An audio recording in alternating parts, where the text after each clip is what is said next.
అండి నేపాల్ ఇష్యూపై మీ అభిప్రాయం ఏంటి?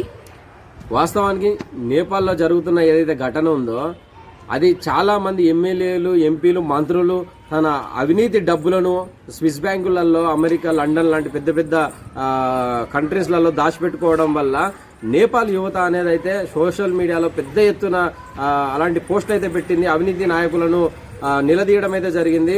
చాలా మంది నాయకులు కూడా ఆ పోస్టులకు స్పందించి కొంతమందిని అయితే అరెస్ట్ చేయడం జరిగింది. అదేవిధంగా అక్కడైతే నేపాల్ యువత ఎవరికి కూడా భయపడలేదు, అయినా పోస్టులు పెడుతూ వచ్చారు. సో ఇలాంటి పోస్టుల వల్ల పబ్లిక్ నిజాలనేది తెలుస్తున్నాయని చెప్పేసి వాళ్ళైతే సోషల్ మీడియాలో ఉన్న 250 పైన యాప్లను అయితే బ్యాన్ చేయడం జరిగింది.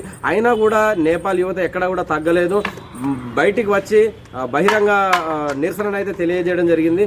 అయినా కూడా ఎక్కడ కూడా పోలీసు వ్యవస్థ అనేది తగ్గకుండా నేపాల్ యువతను చాలా కట్టుదిట్టమైన ఇబ్బందులు పెట్టడం జరిగింది. అయినప్పటికీ కూడా నేపాల్ యువత వెనుకపోకుండా అక్కడున్న ఎమ్మెల్యేలను, ఎంపీలను, మంత్రులను తన్నుకుంటూ రోడ్ల మీద తీసుకుపోవడం అయితే జరిగింది.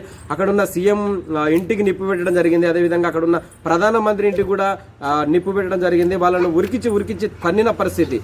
సో ఏంటంటే ఇప్పటికైనా ఇలాంటి సంఘటనలు వరుసగా జరుగుతున్నాయంటే ప్రభుత్వాలు అనేవి తగిన చర్యలు తీసుకోవాలి. ఎందుకనంటే అక్కడ